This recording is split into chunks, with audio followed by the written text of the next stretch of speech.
So I'm going to be talking about uh, my first family visit, getting to know my family, and the Calgary Family Assessment questions, which discusses demographic information, past medical history, social history, also education and occupation, and interpersonal relationship. So with the Calgary Assessment tool, I assessed family structure, their role, power dynamic, their values, uh, NL diagnosis, which is the daughter. Uh, she had a physical disability, which led to a psychological stress. Luckily, she had a lot of family support. She was able to move back home. She received a dog for therapy. She enrolled in exercise and improved her eating habits to manage her new respiratory issue. She was diagnosed with a uh, progressive lung disease.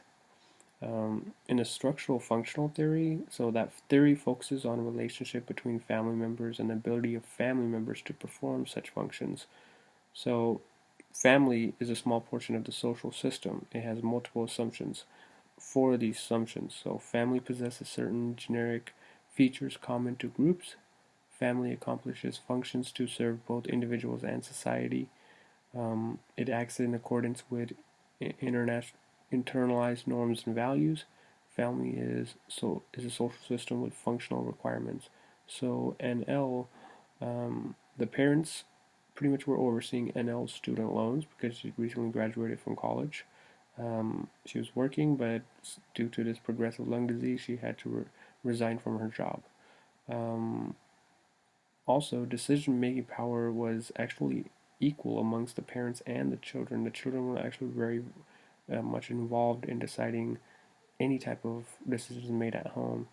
Um, the father, uh, GL, was is very religious, so he has religious values that kind of shaped up the Latal household and uh, performing prayers, which really helped NL.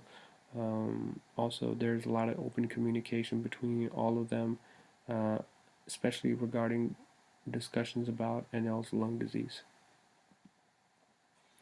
My second family visit pretty much consisted of flexibility and coherence and my EcoMap. I used the Olson circumplex model to assess the flexibility, cohesion, and communication skills of the family. Flexibility measures leadership, role relationship, and family rules. Cohesion looks at bonding with family and family independence and togetherness. The Latal family, discussing flexibility, each member had a role and a function in the family, where GL, and JS, husband and wife, were financially supporting NL. Um, they pretty much made the decisions about, finances, housing, the orchards. There's also shared leadership when it comes to caring and talking to NL about the lung disease. So, however, GL, the father, is actually more involved than the wife, JS, about discussing her NL's lung disease and how to improve on it and what's the next step. There's also strong and disciplined sense of flexibility.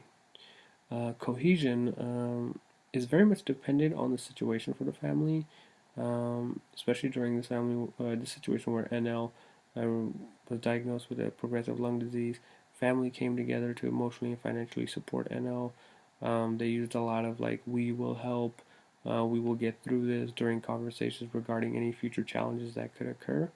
There's a lot of high level of trust that I noted by NL in her parents, her sibling. She really does trust them a lot with her care, with their finances, and knowing that they will be there to support her. Um, and in return, they allowed more independence for NL to decide which type of exercises she wanted, what type of diet she wanted.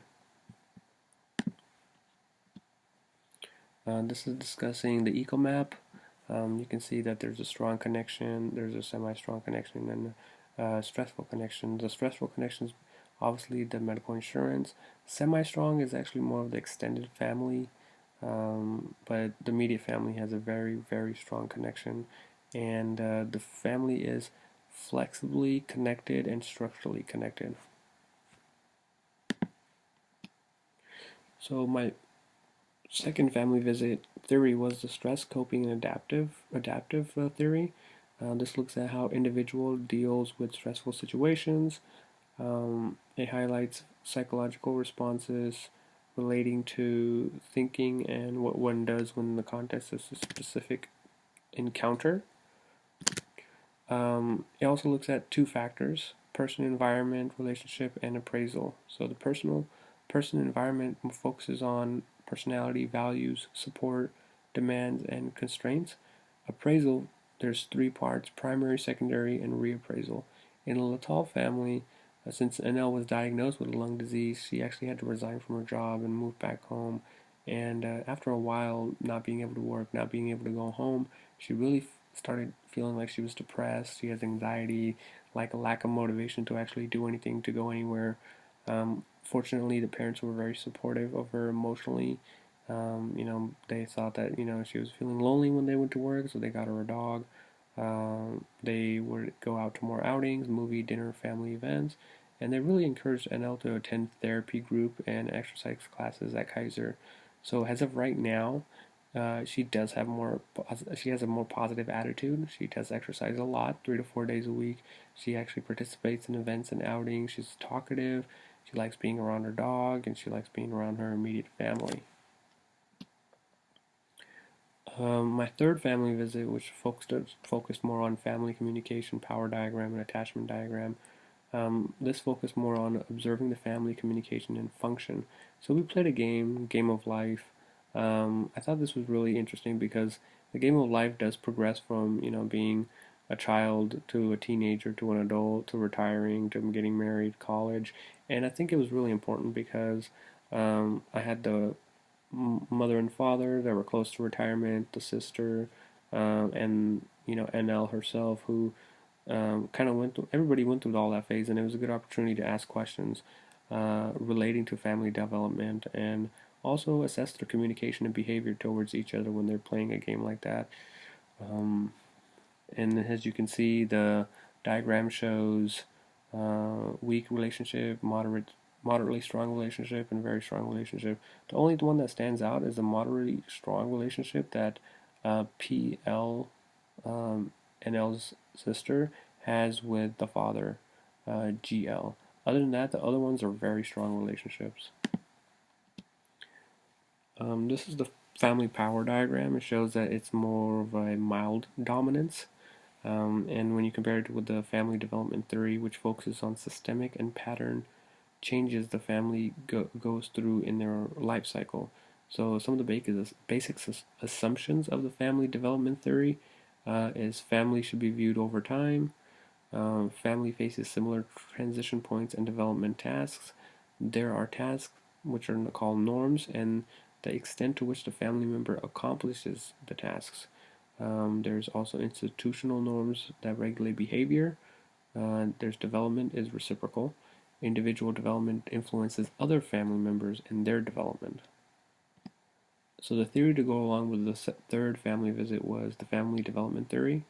So they had different stages of development. So, for example, the beginning family, JL and JS, they kind of lived in separate countries, but then met through family friends, got married, and JS moved to the United States. During the childbearing family era, they had their first daughter, PL. I was told that she didn't cry much. She was mainly taken care of by the grandparents because both the husband and wife were working. However, the second child was the total opposite, NL. She experienced a lot of separation anxiety and stranger danger. During the preschool and school age, they had a rough time trying to find time to participate in both daughters' activities. NL was more energetic, so she was placed in sports. PL was more artistic, so she was, they brought more arts and crafts for her, encouraged her to participate in groups that were focused on art. With family with teenagers, PL became more involved in school clubs. Her aim was to get into UC Davis. NL's aim was also get into UC Davis, but education, they were both very intelligent. NL continued to play sports. She joined the academic club and eventually went to UC Davis. With launching an emptying nest, PL moved out of the house after UC Davis, and while NL was still at UC Davis, she participated in student clinics. She eventually graduated and began a job in the medical field.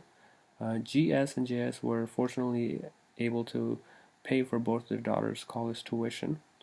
Um, Leading lastly to the aging family. NL returned home due to her lung disease diagnosis. JL and JS were willing to help NL pay off her loans and allow her to stay at home. With multi-generational transmission process, what I learned from this family, getting to meet the Latal family revealed that the family is very supportive of each other. They value their relationship, they keep an open communication, and allow everyone to be equal partners in decision making. The beliefs and values taught to NL and PL were passed down from generations, and because of those values and beliefs, the family is so well connected.